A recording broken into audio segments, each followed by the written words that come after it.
Hello guys and welcome to my new video. This day I will show you some really kind stuff for my heart because I will going to show you the Sicilian Dragon variations. And why is it so kind for me? It's very simple. That was the first opening that I have been learned when I was a child, and probably since 5 years old I'm still playing the Sicilian Dragon variation. But the thing is that back in the day it was much sharper than today's. The reason is simple. Back in the day the engine didn't exist, or it wasn't that strong like these days, and you know, the home analysis was everything in the pre-computer era. But today the engine just killed most of these sharp lines. But today I'm going to show you two options against the main lines in the Sicilian Dragon, and it's important to note that probably with these engines these are not the most sound variations, but you can give it a try, especially against unprepared opponent and in blitz and rapid games also. And before we start, I would like to tell you a story shortly. In 2010, when I was 18 years old, I was playing in an international master round robin in Budapest, and in the last round I was playing against the leader of the tournament. He had 6 points out of 8, he was unbeaten.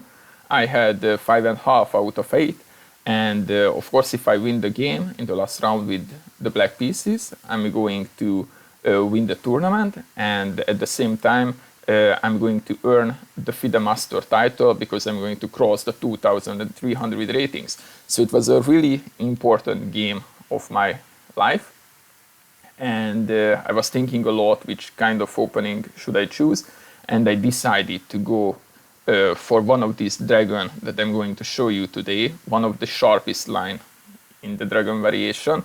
And you can imagine in the pressure under that, in a risky situation like I was in, I still decided to try this opening. I didn't care what the engine says because I had to win, I had to risk. So I went for this variation. And these variations are more or less my own analysis. So probably you never seen that before. After the game, by the way, a very well-known chess magazine asked me to write an article about that. But at that time it was important me to keep my home analysis, so I decided not. But now, because of the engines, it's a totally different story. So I'm going to show you. In the video we are going to check the most important lines. And if you would like to have the full repertoire, you can purchase it for a few pounds. And I'm going to send you in a PGM format. You will find the full information in the description. So let's get started. So e4, c5, knight f3, d6. Of course you can start with g6 and knight c6. It's going to be the same. I prefer this move order.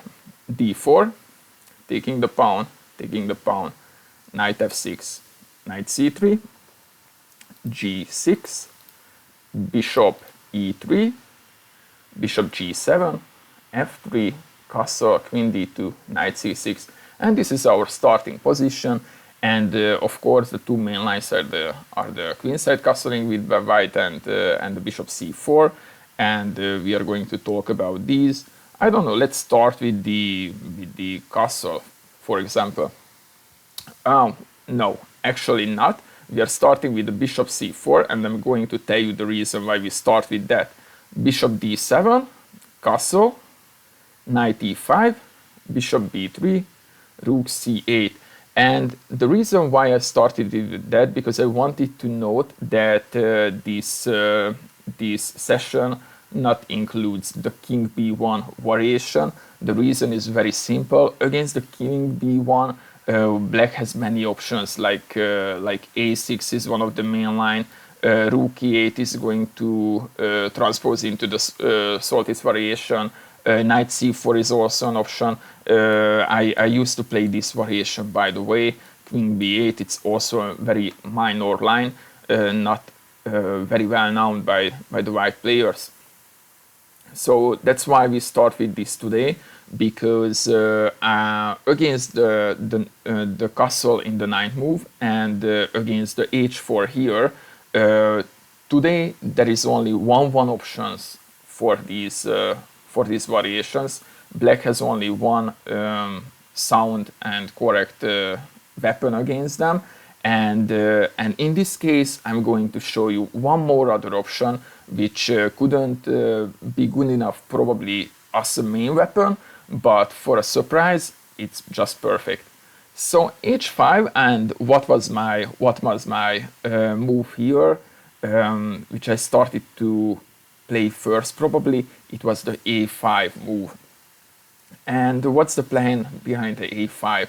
We would like to dislodge the b3 bishop with the a4, and after that there will be a really juicy place for our knight on c4.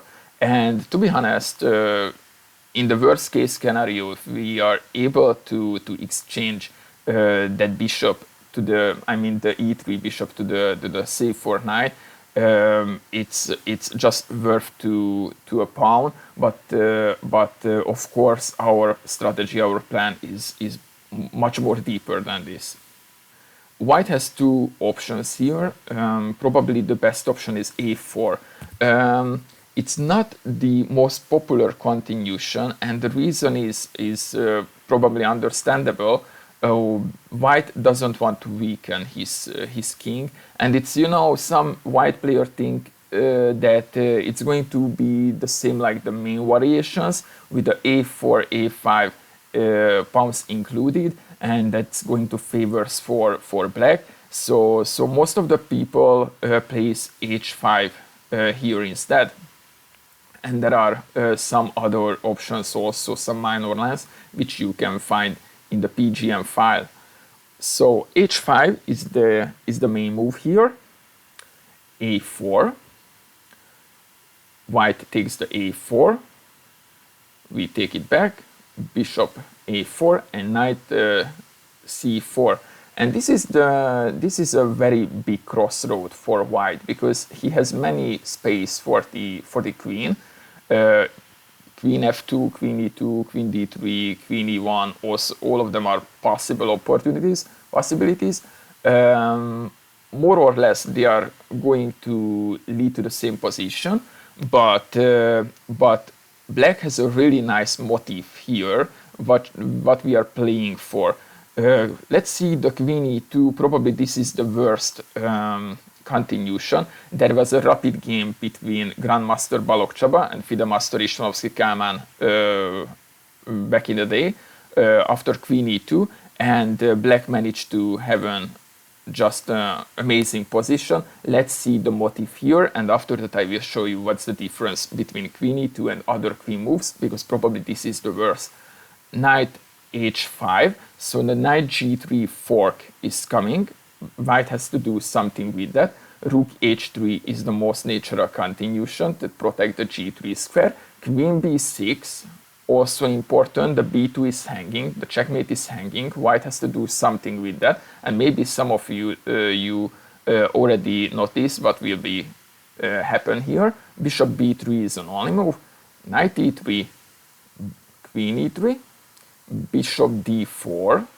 Of course, queen d4 doesn't work because we exchange knight f4, and the rook on h3 is hanging and the e2 check is hanging. So bishop d3 is the best move, and knight f4, and this is the motif, that the d4 is in a pin, it cannot move, the h3 is hanging, and what will happen next? For example, if white moves with the rook to h1, we take the d4 and the e2 is going to be a fork. In the game, by the way, queen f4 happened and queen d4, and after a while the game became to a draw, but of course black is much more better here, and it's not a big difference if white plays something different with the queen. Let's say queen d3. It's the same motif, but in this case we start with queen b6. The reason is simple. because now the knight h5 wouldn't be a threat on g3. So it works only against the queen e2. The other queen moves needs queen b6 first. Bishop b3. Now we exchange the piece on e3. He takes it back. Knight h5. And now you will see the motif once again. So for example, queen b1 is the best option here for white, which I cover in the PGM file. But now we are going to check the g4 because it's a very natural move, probably the most popular option here, and knight g3, and we are still playing for the same motifs. So for example, rook e1 is a different story. We can exchange some pieces and get to a really nice endgame. But if, for example, white is imprecise and plays rook h3, we can exchange on d4, and it's going to lead to the same motif. So that's the plan between the a5, and let's see some of the moves of the a4.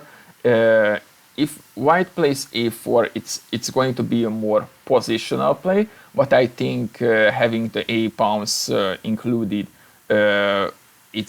cannot be so bad for black. Sorry. So here we can play h5 and play like a normal main line with the a pawns included. And for example, king b1 is the most popular option here. We can play knight c5, knight c4, exchange b3, and there is one really important key move here which you have to know, that we have to play rook b4 here. The old line was rook c8, but after that knight b5 is coming, and black is going to struggle because white has some space advantage.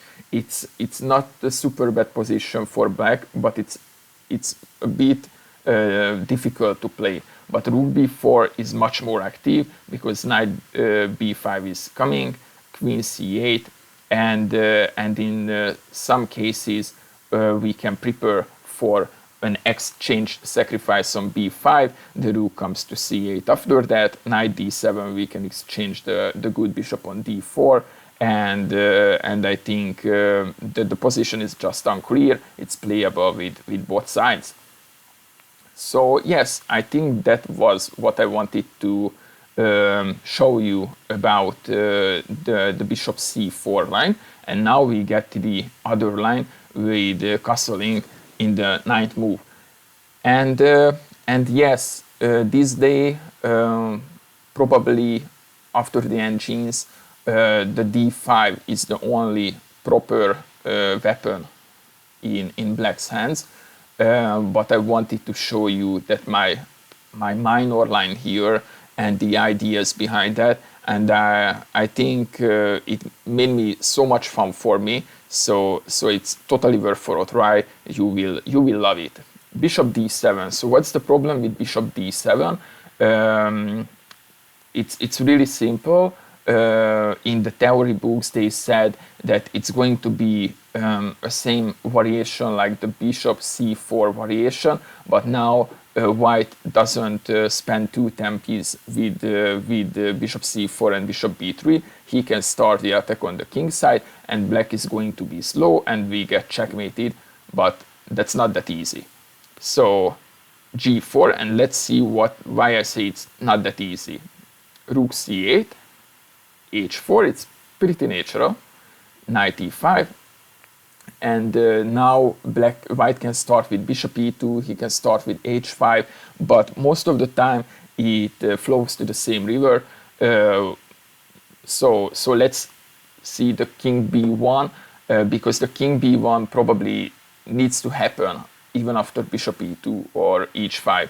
Queen a5, and that's probably my favorite line. It made me so much fun and enjoy, and it's just a mess after here.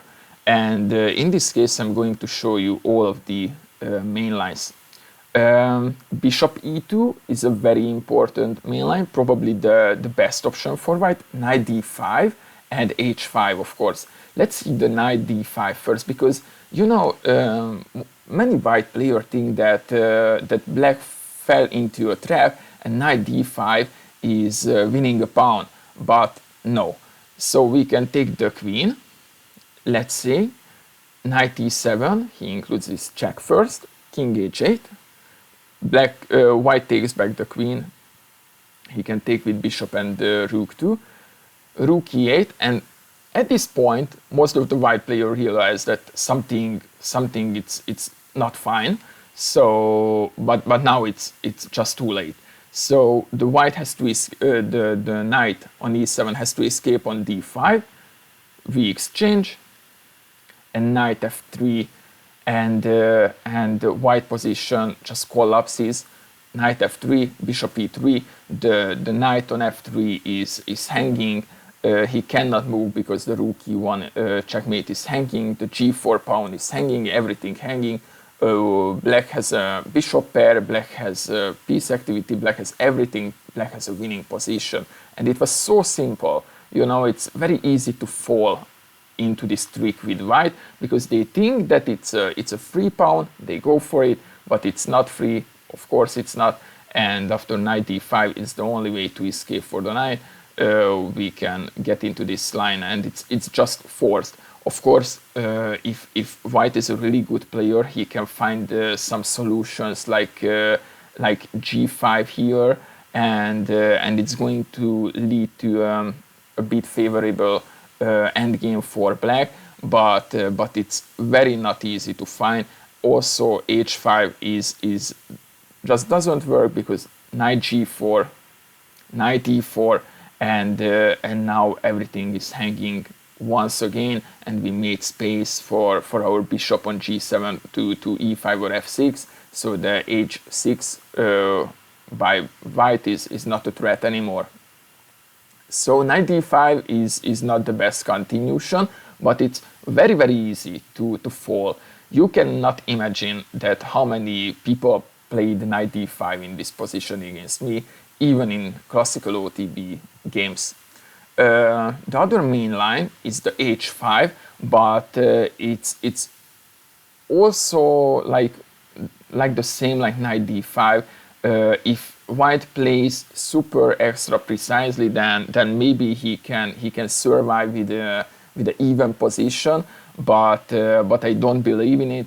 I think after h5 in classical games, I think I won all of my games. It's just not that good. Knight f3 first. I will show you why we start with knight f3, not with bishop c, rook c3. There is a huge difference, and I know that most of the players start with rook c3, but it's just bad. I'm showing you why. Because queen c3, b c3, knight f3. We want to have the same position, but it cannot happen because white has a really extremely strong move with h6, and that's the thing, that after that we have to come back and knight f3, and it's going to be totally different than our main position because the pawn is on h6, not on h5, so it's not hanging anymore, and our king is a bit struggling on g8, so it's going to be a bit passive in the endgame. So that's the reason why we start here with knight f3. Knight f3, now we sacrifice the rook. h6 doesn't work here because we include bishop e7, it's a checkmate on e2, he has to play something like e3 or b3, knight e4, and black is winning. So now the h6 doesn't work. White has to take back the queen, the rook, sorry. We exchange the queens, bishop g4, and h6 here is nothing because bishop f3, and in this case both rooks are hanging. So the best option for white is bishop g2, but probably the most popular continuation is bishop e2, knight e4, and once again everything is hanging. The c3 is hanging, the knight g3 is hanging, like it's a total mess. and it's really hard to find a solution for white, because bishop d2 faces with bishop c3, rook d3 faces with knight c3. So let's see the main line here, which is bishop g2, rook e4, and once again, for example, bishop d4 would face with e5. The c3 is hanging once again, and rook d3 is probably the only option. Knight c3, and it's going to be a very interesting endgame. Black has many pawns, like 4 pawns if I count well, for the sacrificed rook, but we have amazing piece activity, and you know, it's a kind of position that could be anything. It's playable with both sides, but in my experience, in my games, it's much more easy to play with black. It's just, you know, you activate your pieces, the C line is the only open file in the position. The white's rooks cannot be so active here, and we just push the pawns forward and try to win the game. And it's much harder to play this position with white, even with an extra rook, because the pawns are just very annoying. The pawn chain together, they can move so easily forward, and it's super annoying for white. Okay, so let's get back until here, and let's see white's best option, which is bishop e2. And probably that was the move that made me think that this whole variation with black doesn't work, because what's the plan with bishop e2? The bishop on e2 gives some protection for the pawn chain to f3, g4, and e4, and now after that you can imagine that white tries to prepare some knight d5 in this case, or h5. So it's going to be the same like we've seen before, but the e2 bishop protects everything, and black is not going to have sacrifices on f3, which was typical in the previous lines. And in this game, what I was telling you at the beginning, which I won and I became FIDE master, I was analyzing this position for a whole day, and I found an extremely interesting plan, and you will be surprised so much, I'm for sure. And to be honest, I had a OTP classical game a few months ago against the Grandmaster, and I also played that variation, and he was also super surprised after my strategy. So you can imagine. Let's have a look. I think you will love it. Bishop rook c3. We start with that. Of course, let's talk a few words about knight c4. It's the same. It's still not working because the bishop only lost 1 tempo with bishop e2, not 2 with bishop c4 and bishop b3. So it's like having the bishop c4 main line, but with an extra tempo for white, so it cannot be good for black. Also, I also tried some b5 ideas back in the day, but most of the time white can simply take it, and if he plays precisely, then black doesn't have enough compensation for the sacrifice material. So rook c3 is my option. Of course, bc3 cannot be good. Now we can sacrifice even g4. He takes knight e4, and it's going to be a checkmate really soon. So of course, white has to take the rook with the queen. Now we exchange the queen. B takes the queen. Rook c8, and now white has some options. In the game, what I mentioned before, my opponent played bishop d2 in that game. The Grandmaster that I played against, he played king b2. And for a while, the engines gave the knight b3. But there is a very interesting move in this case for black. Now we sacrifice one more knight. He takes a knight e4. And now, once again, the knight g3 is coming, the knight c3 is coming. If we exchange the e2 bishop, then the g4 is also going to hang. So we sacrifice a lot of material, but we will have a huge pawn chain in the end game. So for example, rook d3 cannot work because bishop b5, and after that knight g3, rook e1 is just losing because we take everything. So he has to give back the material, and that's going to be a very interesting game. Now we have a piece less, but it's not a rook, it's just a knight. But we also has pawns and a very nice pawn structure and pawn chain for the sacrifice piece. The c3 is a weakness. White has a double isolated pawn and one more isolated pawn, so it's a very good practical chances for black. Okay, so let's see what my opponent played here, the grandmaster. He played king b2, and probably this is the most popular continuation because this is the most natural move to protect the c3 pawn. But there is a good news here. This is the worst continuation for white, and most players decide to go for that. And now seatbelts on. My move is coming. It's going to be shock you. I'm pretty sure that you don't think about that.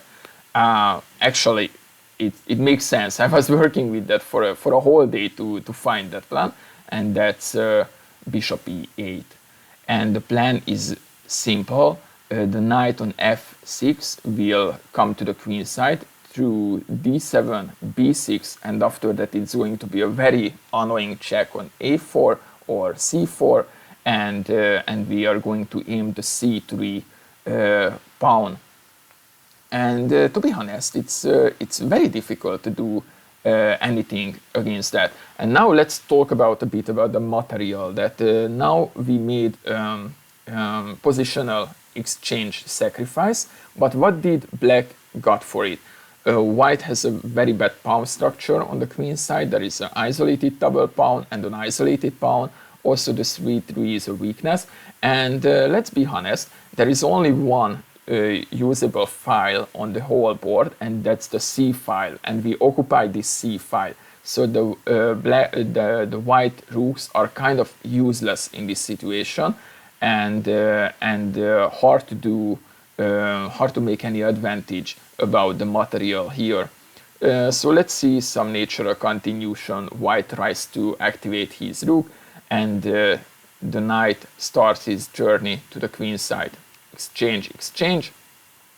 My opponent played bishop g5 here, knight b6, with an extremely complicated position. Everything is hanging. It's a total chaos, a total mess. If you like the sharp openings, that's your choice. Now the knight goes to a4, and in some scenarios he can go also to c4. And the biggest deal after knight e4 that it's protected by the bishop on e8. So king b3 or king a3 are cannot come, and if he has to go back to b1 or c1 or a1, then we will take this pawn here, and we will release the dragon bishop on g7, and he will just rule the big diagonal once again. Okay, so I think that was the two lines that I wanted to show you, and as I mentioned before, these are extremely dangerous weapons against unprepared opponents, but you can play it in blitz and rapid games without any hesitation. Probably these are not the ones that could be your main weapon, but for a surprise you can try it for sure. And as I mentioned before, you can purchase the whole repertoire for a few bucks, and I can send you the repertoire in a PGM file, and you can learn it, and it will cover all of the minor lines and other stuffs too. Thanks for watching. Take care.